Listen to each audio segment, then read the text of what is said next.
चंपावत दौरे के दौरान वोकल फॉर लोकल को बढ़ावा देते नजर आए सीएम पुष्कर सिंह धामी। सड़क किनारे सब्जी बेच रहे युवा से खरीदी जैविक सब्जियां। कहा, पहाड़ी उत्पादों को बढ़ावा देने से रोजगार के बढ़ेंगे अवसर।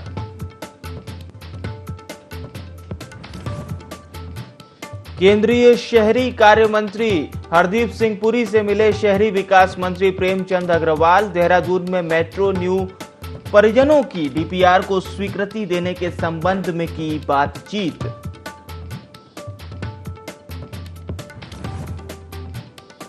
खेल मंत्री रेखा आर्य ने खेल विभाग के अधिकारियों के साथ की समीक्षा बैठक। बोली, उत्तराखंड में 29 अगस्त को सीएम धामी करेंगे उदयमान उन्नयन योजना का शुभारंभ।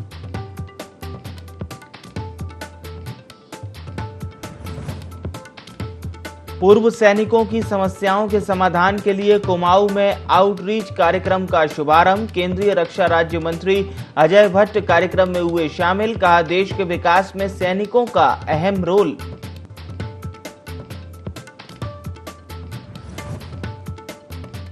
और कांवड़ यात्रा में दिख रहे हैं आस्था के अलग अलग रंग। उमड़ रहा भक्तों का सैलाब। बुलंदशहर निवासी 2 भाई दिव्यांग मां और भाई को पालकी में लेकर पहुंचे हरिद्वार।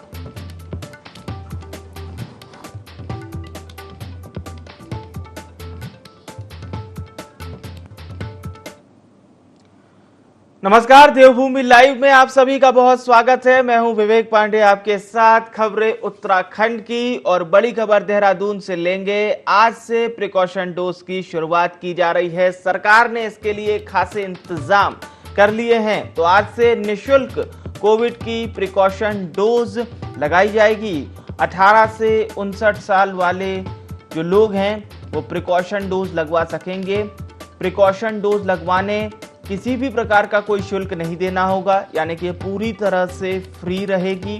सीएम धामी ने भी लोगों से अपील की है कि आप प्रिकॉशन डोज लगवाएं। मुख्यमंत्री पुष्कर सिंह धामी जो कि लोगों से अपील कर रहे हैं कि प्रिकॉशन डोज अवश्य लगवाएं। और आपको बता दें, 18 से 59 साल वाले लोग प्रिकॉशन डोज लगवा सकेंगे। किसी भी प्रकार का कोई शुल्क उत्तराखंड में आपको नहीं देना होगा। तो आप उत्तराखंड के किसी भी जिले में रहते हैं, किसी भी प्रकार का आपको कोई भी शुल्क नहीं देना है। प्रिकॉशन डोज पूरी तरह से मुफ्त रखी गई है। प्रदेश के मुखिया पुष्कर सिंह धामी ने लोगों से अपील की है कि आप प्रिकॉशन डोज अवश्य लगवाएं। हमारे साथ इस खबर पर हमारे principal correspondent Kailash Bisht live जुड़ रहे हैं। कैलाश, ये बड़ी अच्छी पहल जो केंद्र सरकार ने की, हालांकि समय दिया है, केंद्र सरकार ने कहा है कि 60 से 70 दिन ही हम दे पाएंगे।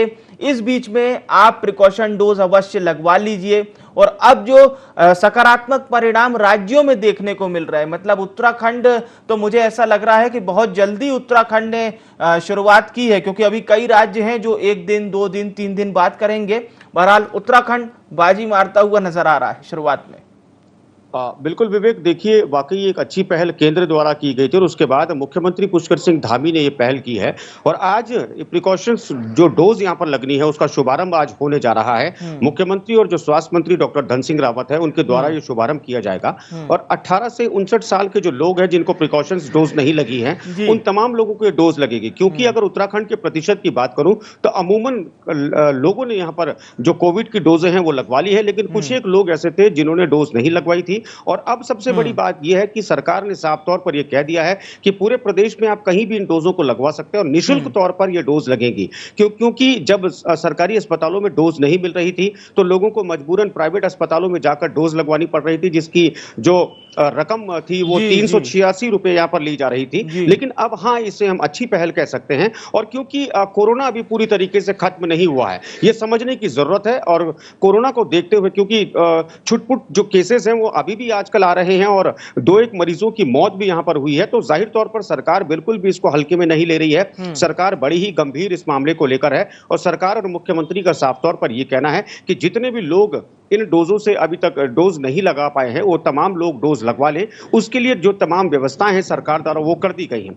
भले ही केंद्र द्वारा 60 से 70 दिन का यहाँ पर समय रखा गया हो, लेकिन राज्य सरकार, उत्तराखंड की सरकार ने 75 दिन का लक्ष्य यहाँ पर रखा है जी। कि 75 दिनों तक ये डोज आसानी से लोग लगवा पाएंगे। तो कुल मिलाकर ये कहा जाए कि ये एक अच्छी पहल है, सकारात्मक पहल है, केंद्र की भी और राज्य की भी। ये बड़ी अच्छी बात और बड़ी अच्छी जानकारी भी आपने दर्शकों को दी कि 75 दिन का समय रखा है।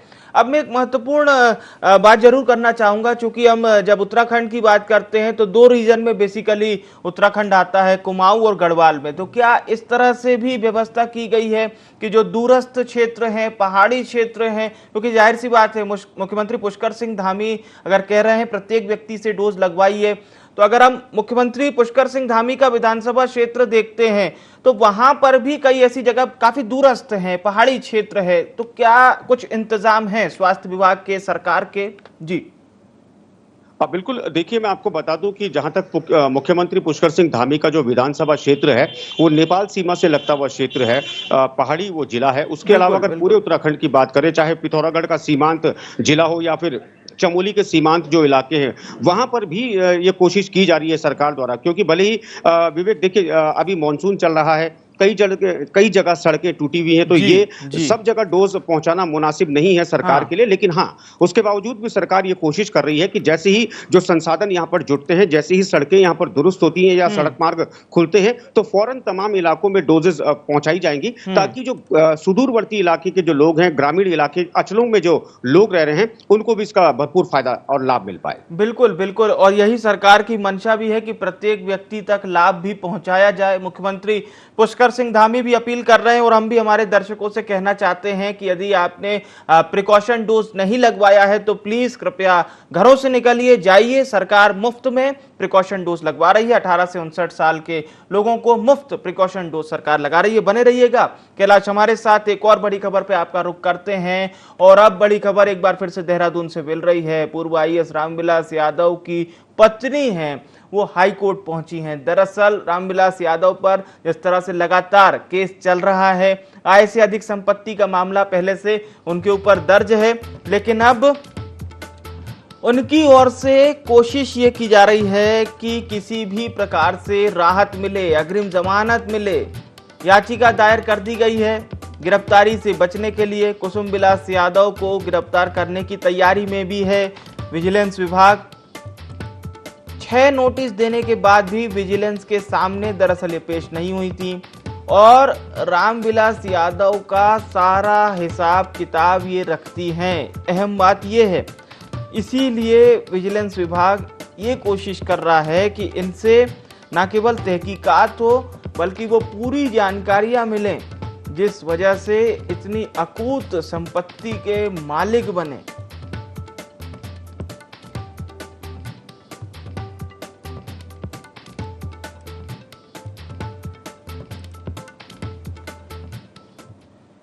एक बार फिर से हम रुक करते हैं। हमारे प्रिंसिपल करस्पॉन्डेंट लगातार हमारे साथ बने हुए हैं। कैलाश, अब मुझे नहीं लगता कि सरकार और प्रशासन किसी भी तरह से रामविलास यादव की कोई भी कड़ी को छोड़ना चाहते हैं, क्योंकि हमने ये भी देखा था कि कुछ ऐसे लोग थे जिनके अकाउंट में पैसे बकायदा ट्रांसफर किए जाते थे, वहां तक भी प्रशासन पहुंचा। विजिलेंस टीम अब पूरी तरह से एक एक परत को कुरेद कुरेद के निकाल रही है। बिल्कुल विवेक, देखिए जिस तरीके से मैं आपको बता दूं कि अभी 3 दिन पहले का घटनाक्रम था कि रामविलास यादव के जो 3 रिश्तेदार थे, उनके अकाउंट, उनके खातों को सील कर दिया गया। जहां तक सवाल उनकी पत्नी का है, उनकी पत्नी को 6 नोटिस दिए थे विजिलेंस ने, लेकिन 6 के 6 नोटिस मिलने के बावजूद भी उनकी पत्नी विजिलेंस दफ्तर में नहीं आई, पेशी में नहीं आई।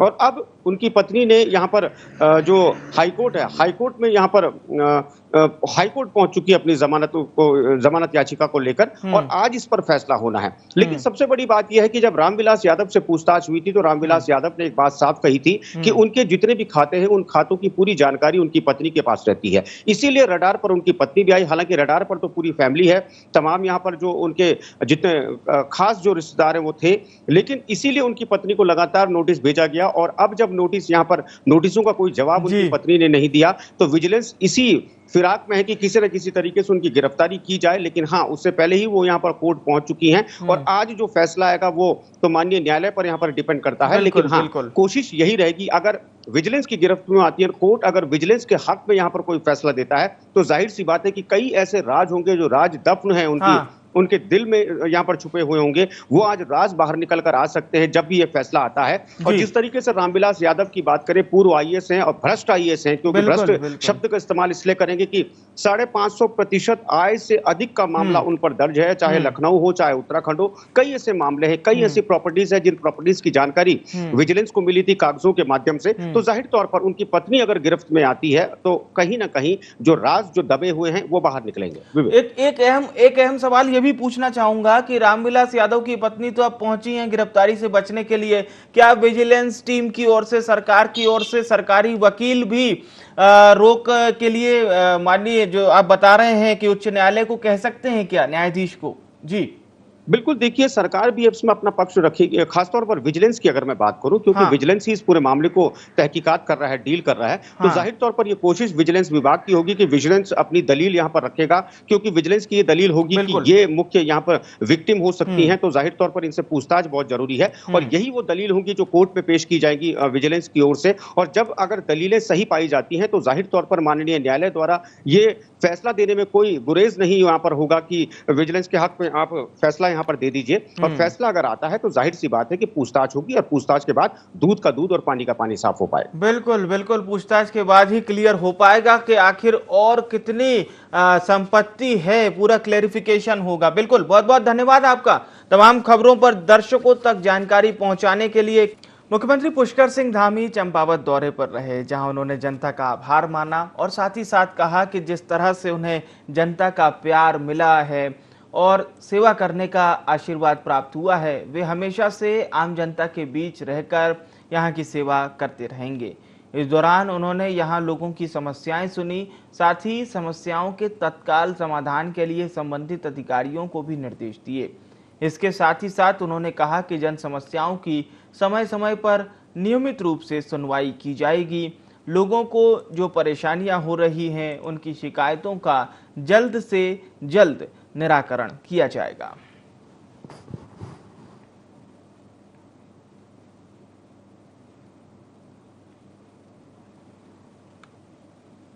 तो चंपावत दौरे पर हैं मुख्यमंत्री पुष्कर सिंह धामी, जहां पर वो टनकपुर पहुंचे और लोगों से मुलाकात की। लोगों ने भी अपने मुख्यमंत्री का जोरदार स्वागत किया। तस्वीरों में आप देख सकते हैं, टनकपुर स्टेडियम में मुख्यमंत्री ने जनता मिलन कार्यक्रम में शिरकत की। कार्यकर्ताओं ने भी मुख्यमंत्री पुष्कर सिंह धामी का माल्यार्पण किया, जोरदार स्वागत किया। जिसके बाद सीएम धामी ने कार्यकर्ताओं के साथ जनता को संबोधित किया। सीएम धामी ने केंद्र सरकार और राज्य सरकार की अब तक की उपलब्धियां गिनाई। इसके साथ ही टनकपुर कार्यक्रम में भाग लेने के बाद मुख्यमंत्री धामी खटीमा के लिए सड़क मार्ग द्वारा रवाना हुए।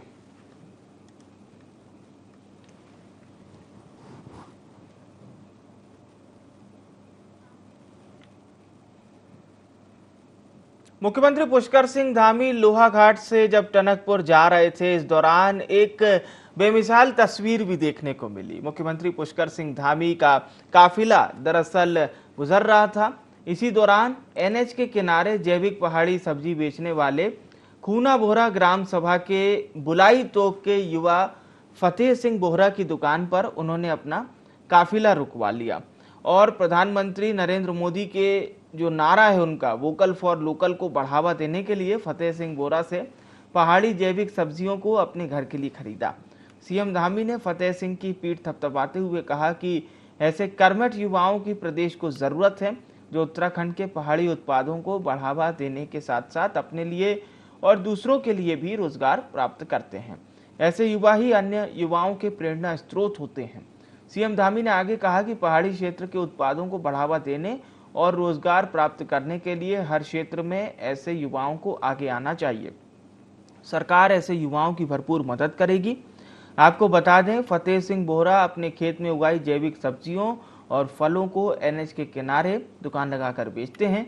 इनकी सब्जियों को एनएच में यात्रा करने वाले यात्री काफी संख्या में खरीदकर अपने अपने घरों में ले जाते हैं।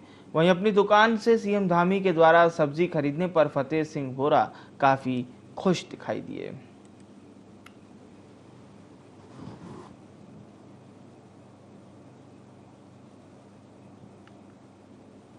शहरी विकास मंत्री प्रेमचंद अग्रवाल ने केंद्रीय मंत्री हरदीप सिंह पुरी से मुलाकात की। इस मुलाकात के दौरान दोनों नेताओं के बीच काफी चर्चाएं भी हुई। साथ ही साथ उत्तराखंड को लेकर भी न केवल प्रेमचंद अग्रवाल ने हरदीप सिंह पुरी से इस विषय पर बातचीत की। इस मौके पर देहरादून शहर में मेट्रो नियो परियोजना की डीपीआर को स्वीकृति और प्रधानमंत्री आवास योजना के लिए धनराशि और स्वच्छ भारत मिशन के तहत डीपीआर लागत धनराशि अवमुक्त करने की मांग की। गुरुवार को नई दिल्ली स्थित आवास में हुई मुलाकात में डॉक्टर अग्रवाल ने राज्य में शहरी विकास के अंतर्गत चल रही योजनाओं की जानकारी दी। साथ ही केंद्र सरकार के कुशल नेतृत्व में उत्तराखंड में चल रहे विकास कार्यों के लिए आभार भी जताया।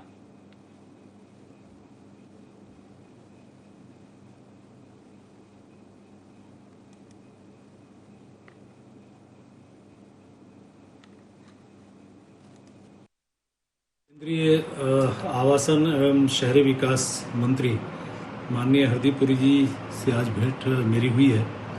जिस प्रकार से केंद्र सरकार के द्वारा अमृत योजना में, प्रधानमंत्री आवास योजना में, स्वच्छ भारत मिशन योजना में, दीनदयाल अंत्योदय योजना में और स्मार्ट सिटी में केंद्र सरकार का जो हमें उत्तराखंड वासियों को, उत्तराखंड सरकार को जो सहयोग प्रदान हुआ उसके लिए मैंने उनका आभार व्यक्त किया। साथ ही मैंने मांग की है कि मेरे देहरादून के अंदर जिस प्रकार से यातायात बढ़ रहा है, जिस प्रकार से आबादी बढ़ रही है और जो सड़क मार्ग हैं उसका एक्सपेंशन करना भी बहुत कठिन महसूस होता है। ऐसी स्थिति में यहाँ मेट्रो नियो परियोजना की डीपीआर की स्वीकृति मैंने उनसे विनती की है। उत्तराखंड में सरकारी सिस्टम को किस तरह से बेहतर बनाया जाए, इसके लिए सरकार लगातार कार्य कर रही है। सरकार की ओर से तमाम ऐसी योजनाएं भी चलाई जा रही हैं जिसका सीधा फायदा जनता को मिल सके। इसके लिए मुख्यमंत्री पुष्कर सिंह धामी और सरकारी बैठकों और कार्यक्रमों के जरिए होने वाले खर्चे और समय का सदुपयोग करने के लिए जरूरी दिशा निर्देश जारी कर रहे हैं। इधर इसका असर जिलों पर भी दिखने लगा है। रुद्रप्रयाग के डीएम सरकार जनता के द्वार कार्यक्रम में अधिकारियों के साथ एक बस में सवार होकर पहुंचे। करीब 3 दर्जन से अधिक अफसरों के साथ डीएम मनसूना पहुंचे। इस तरह की अनोखी पहल पहली बार देखने को मिली। मनसूना में उन्होंने कहा कि यह जिलाधिकारी की अलग सोच है जिसके दूरगामी परिणाम सामने आएंगे। जहां अक्सर जिले के शीर्ष अफसरों को महंगी और आलीशान गाड़ियों में बैठने का शौक रहता है, वहीं जिलाधिकारी की यह पहल समाज में अलग संदेश देगी।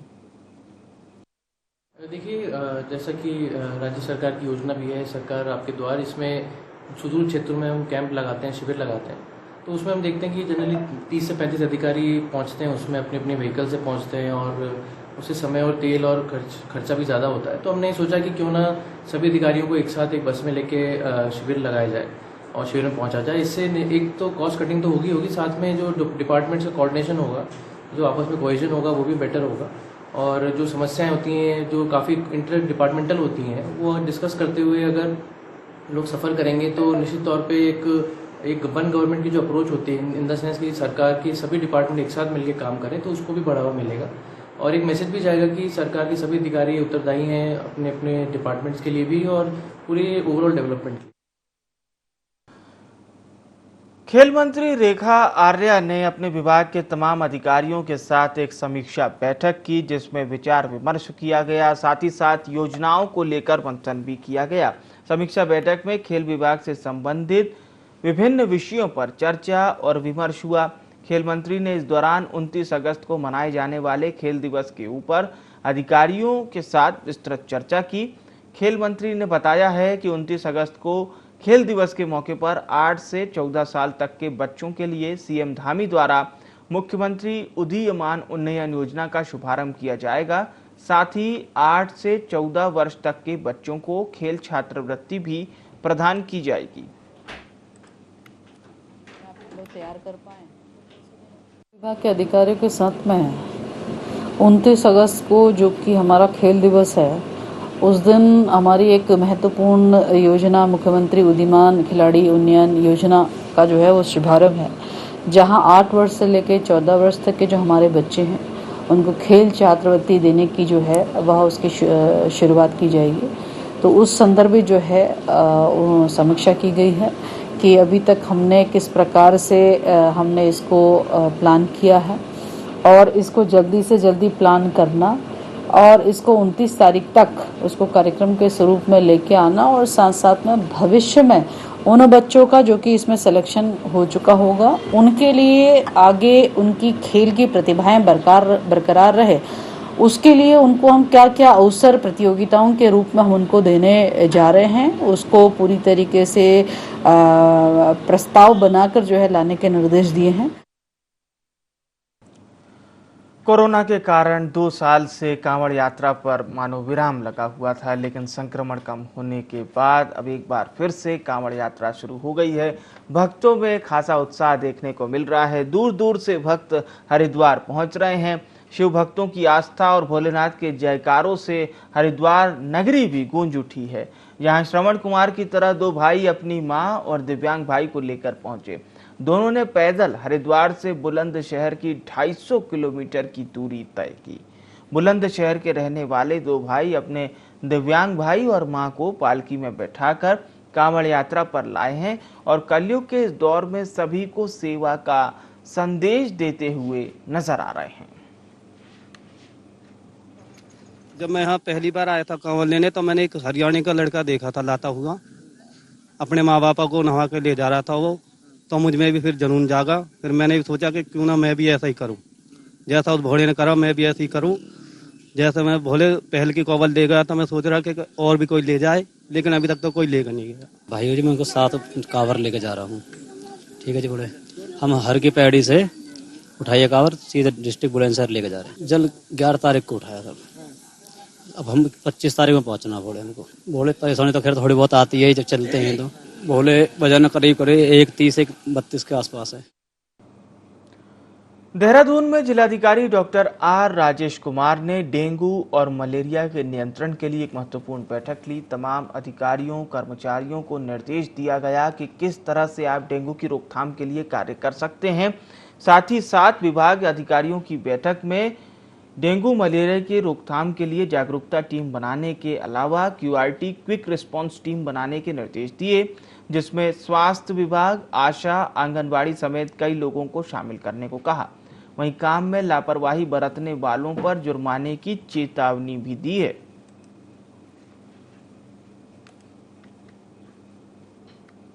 मैंने अभी मीटिंग ली थी सभी डिपार्टमेंट्स के साथ और प्रशासन इसमें काफ़ी सतर्क है, और क्योंकि हर 3 साल में डेंगू का प्रेवलेंस जो है ज़्यादा रहता है और 2022 में बताया जा रहा है कि काफ़ी इसमें प्रेवलेंस रहेगा, तो इसी के संबंध में सभी विभागों के साथ मीटिंग ली थी और हमने इसमें फ़िलहाल ये आइडेंटिफाई किया है पास्ट हिस्ट्री के बेसिस पे कि कहाँ कहाँ ज़्यादा डेंगू का प्रेवलेंस था। तो इस बेसिस पे हम लोगों ने क्विक रिस्पांस टीम्स बनाई हुई है जो फाइन का काम करेंगे, और हम लोग अवेयरनेस टीम्स भी बना रहे हैं जो जनता को जागरूक करेंगे कि आपको एक ही जगह पे पानी इकट्ठा नहीं होने देने हैं। जैसे गमले हैं, पॉट्स हैं, गार्डन है, तो यहाँ पे एक्यूमुलेट पानी होना नहीं देना है। ये हम अवेयर कराएंगे जनता को, और जो हैबिचुअल ऑफेंडर्स हैं उनके खिलाफ फाइन की भी कार्रवाई की जाएगी। इसके अलावा हम लोग प्रमोशनल वीडियो और मटेरियल्स भी बनाएंगे जनता को जागरूक करने के लिए, जो सिनेमा घरों में भी प्ले किए जाएंगे और जहाँ जहाँ व्हाट्सएप ग्रुप्स में भी हम लोग इसको सर्कुलेट करें। रुड़की में आम आदमी पार्टी की एक बैठक का आयोजन किया गया। तमाम पार्टी के पदाधिकारी इस बैठक में मौजूद रहे। इस दौरान आम आदमी पार्टी ने सरकार पर भी निशाना साधा। साथ ही साथ परिसीमन को लेकर हुए आरक्षण को उन्होंने गलत बताया। प्रदेश उपाध्यक्ष प्रेम सिंह ने बीजेपी पर इसे लेकर निशाना साधा। रुड़की की कार्यकारिणी का दरअसल गठन और पंचायत चुनाव में पार्टी की भागीदारी सुनिश्चित करने को लेकर आम आदमी पार्टी के तमाम पदाधिकारियों ने इस विषय पर चर्चा की। इस दौरान नरेश सब्बरवाल प्रिंस ने कहा कि कई बड़े नेता कांग्रेस पार्टी को छोड़कर आम आदमी पार्टी की सदस्यता ग्रहण कर रहे हैं। ये पार्टी के लिए अच्छी बात है। हम आम आदमी पार्टी का रुड़की में बहुत बड़ा संगठन तैयार करने जा रहे हैं। और रुड़की में ही नहीं, रुड़की जो जिला घोषित किया गया है, जिसके ये प्रभारी माननीय प्रेम सिंह जी बनाए गए हैं, पूरे रुड़की जिले की जो हमारे पास 6 की 6 विधानसभा हैं, 6 की 6 विधानसभा में सबसे पहले रुड़की में एक मजबूत संगठन तैयार किया जा रहा है। कांग्रेस के 3 कद्दावर लीडर जो हैं आम आदमी पार्टी ज्वाइन कर चुके हैं। आम आदमी पार्टी त्रिस्तरीय पंचायत चुनाव जो अब होने जा रहे हैं, ये सबसे पहले हम सरकार की घोर निंदा करते हैं। हम सरकार की इस बात की खिलाफत करते हैं कि सरकार ने परिसीमन जो है वो सही तरीके से नहीं किया है, वो बिल्कुल गलत है, क्योंकि इस गलत आरक्षण के जरिए वो विधायक जो हैं जिला पंचायत का अध्यक्ष बनना चाहते हैं और हम चाहते हैं कि ये आरक्षण रद्द किया जाए। और इस बुलेटिन में इतना ही। मुझे आने विवेक को दीजिए इजाजत। नमस्कार।